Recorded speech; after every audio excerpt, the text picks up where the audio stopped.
I want you to take a deep breath with me and repeat after me. It is okay when I get critiques back.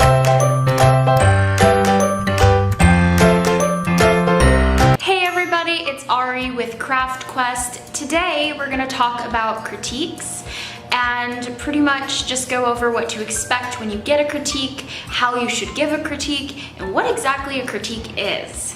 It doesn't matter if you're receiving a critique from a professor, from a literary agent, from your best friend, from your cat. No matter who you receive the critique from, essentially you're getting a subjective opinion. I just want to add that that's not to take away or to devalue critiques itself. I want you to remember that they are subjective opinions because I don't want your entire world to hang in the balance on somebody's word. I don't want you to think that someone's opinion of your work is the be-all and end-all of your work, because it's not. Just keep that in the back of your mind, and that is the easiest definition I could give you to kind of help you wrap your head around this very strange and intimidating process. I'm just gonna give you a handful of, not necessarily rules, but guidelines on how to give or receive critiques. Number one, put the good stuff up front first, or is my favorite way of saying it, cushion the blow. Characters, themes, lines that you like, favorite lines, you know, just everything, all the good stuff, put it at the beginning of your critique. I mean, imagine if somebody came in and said, well, I don't really like your dress. I think polka dots make you look fat. But then they followed that up with, but your hair looks nice.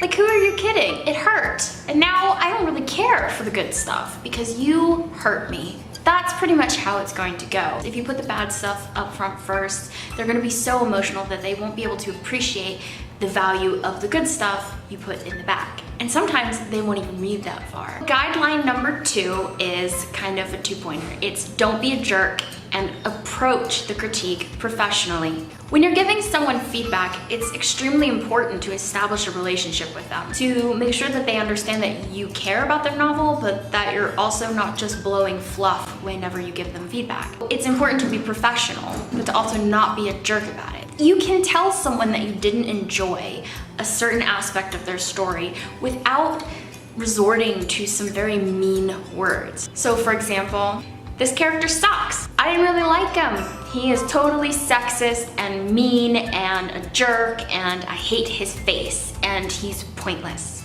That's different from saying, hey, this character has some unique qualities, but there are a couple things that really didn't sit well with me. To me, he came off as sexist.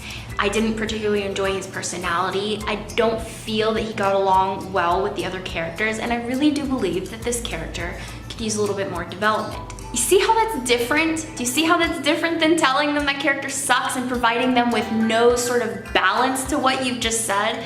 And I would also follow that up with a suggestion, like a link to character development or just something that might be helpful to them, so that they can see that even though I don't like this aspect, I still believe in their story enough to want them to continue. This idea of not being a jerk and also being professional applies to those of you who are receiving critiques. If someone says something that you don't like, please, please, I'm begging you, do not say, you're wrong. I hate you. I'm telling everyone you're a horrible reader. Don't do any of that. That's not professional, it's not nice.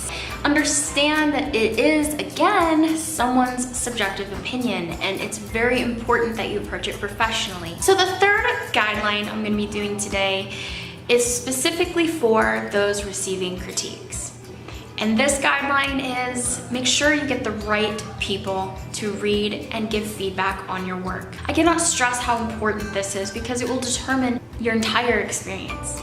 You want someone who typically reads your kind of genre, the genre that you're writing. If you give your book to someone who doesn't particularly enjoy your genre, or is not in the age range of your genre, or doesn't like certain themes that are present in your book, such as sex, violence, anything graphic, that is going to influence the kind of feedback you receive.